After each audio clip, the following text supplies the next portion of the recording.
Juanita Carmack is the first to admit dreams are born in unlikely places. I was a stay-at-home mom for like 20 years. After all, who would consider a pint-sized kitchen in northern Idaho the birthplace of what many call the world's best salsa? I'm going to put you to work. Okay.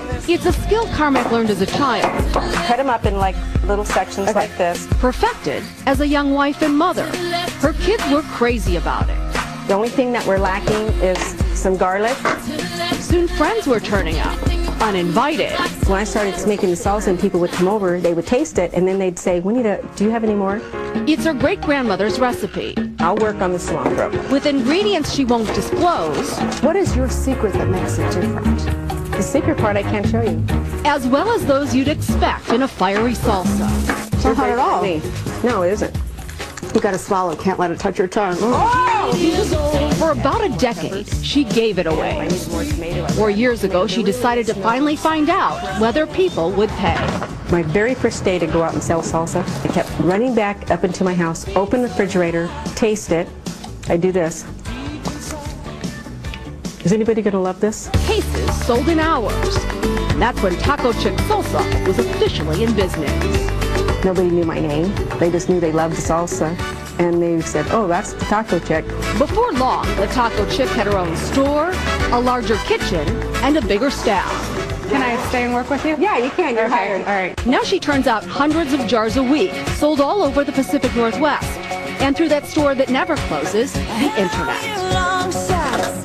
And the Taco Chick, 53 years young, says if she can do it, others can too. The only thing that stops you is yourself. So just go with it. Turning passion into a paycheck as a family tradition heats up a hometown business. For today, Janet Shamlian, NBC News, direct from Idaho. And Gabrielle Redford is the features editor for AARP, the magazine. Gabrielle, good morning to you. Good morning, Meredith. Juanita is a real go-getter, but not alone when it comes to baby boomers getting into the business world. More than 1 million boomers start their own business every year. What makes them good entrepreneurs? You know, they have to have they have to identify a need. They have to have a real go-get-em spirit. There are 1 million, as you said, 1 million boomers who go into business for themselves every year, and it's a growing trend. And probably when you're older, you're not as scared, too, to You're not try as something scared new. to try something new. You have more time, more resources, you have contacts, you have a lifetime of experience to draw on. Now, obviously for Juanita, this was a labor of love. She loved making salsa before it became a business. That's probably the most important thing. You have to love what you're doing. You really have to love what you're doing. You have to have passion, and you have to have pure spirit, perseverance as well. There are 7 steps that you say you need to know before going into business, for trying this on your own.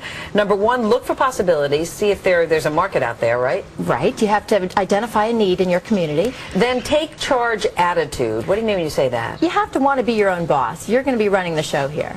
And then comfort with chaos. I imagine, especially in the beginning, there's plenty of chaos. Nothing's going to run smoothly, especially at first. So you have to be comfortable with that and patient. willing to run with the punches. You also need tenacity, probably for the same reason?